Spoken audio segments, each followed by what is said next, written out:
Jean-Luc Lahaye, ses victimes présumées étaient « sous son emprise », selon un rapport. L'affaire Jean-Luc Lahaye se poursuit. Cette année, la juge d'instruction a mandaté 2 spécialistes dans l'emprise sectaire pour tenter d'y voir plus clair. Un rapport d'expertise rendu le 31 août dernier. Nos confrères de BFM TV ont pu le consulter et ont détaillé son contenu ce vendredi 11 novembre. En novembre 2021, Jean-Luc Lahaye était mis en examen et écroué pour viol et agression sexuelle sur mineurs de 15 ans et corruption de mineurs. Les 2 victimes présumées affirmaient que le chanteur aurait abusé d'elles lorsqu'elles étaient âgées de 15 et 18 ans. Des faits remontant à 2013 et 2018. Sa fille Margot a aussi été mise en examen pour subornation de témoins au début de l'année.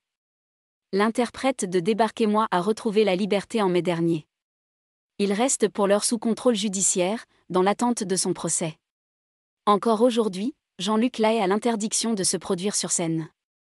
Nos confrères de BFM TV ont pu se procurer le rapport d'expertise rédigé par Jean-Pierre Jougla, avocat honoraire, et son épouse Sonia Jougla, psychologue clinicienne, tous 2 spécialisés dans l'emprise sectaire.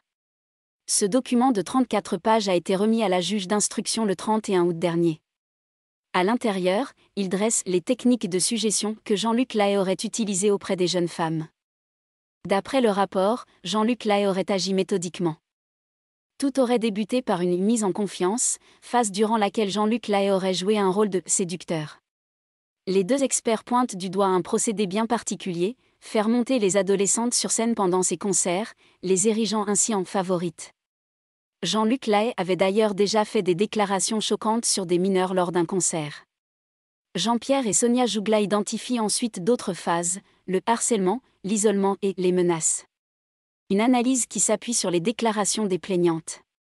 Tel un prédateur, le mis en examen fixe alors rapidement ses injonctions, en installant tout un langage de menaces, d'humiliation et d'intimidation, écrivent-ils. Parmi les injonctions, celle de perdre du poids. Un comportement pour pousser à un affaiblissement physique et psychologique et à la culpabilisation des jeunes femmes. Toujours d'après les experts, ces différentes étapes n'auraient eu qu'un seul but, parvenir à une relation sexuelle. Un rapport qu'il caractérise comme une relation auto-érotique impulsive, une pulsion d'emprise, un désir de possession, un désir de rendre l'autre objet, à disposition pour son propre plaisir.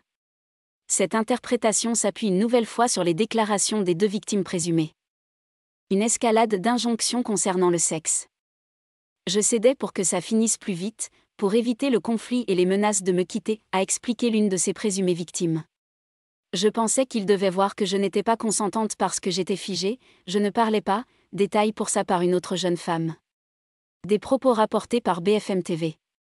Toujours selon les époux Jougla, l'emprise de Jean-Luc Lahaye aurait peu à peu mené à une escalade d'injonctions concernant le sexe, pornographie, photos obscènes, films, épilation, sodomie. BFM TV explique que les avocats de Jean-Luc Lahaye se sont vivement opposés à la réalisation de ce rapport, et cela dès la demande de la juge. Ils estimeraient la démarche scientifiquement infondée et juridiquement viciée, rapportent nos confrères.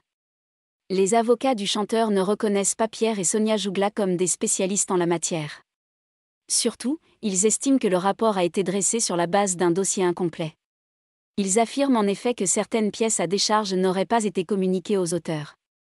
En réponse, ils ont saisi la Cour d'appel de Paris pour demander la nullité du rapport et de ses conclusions.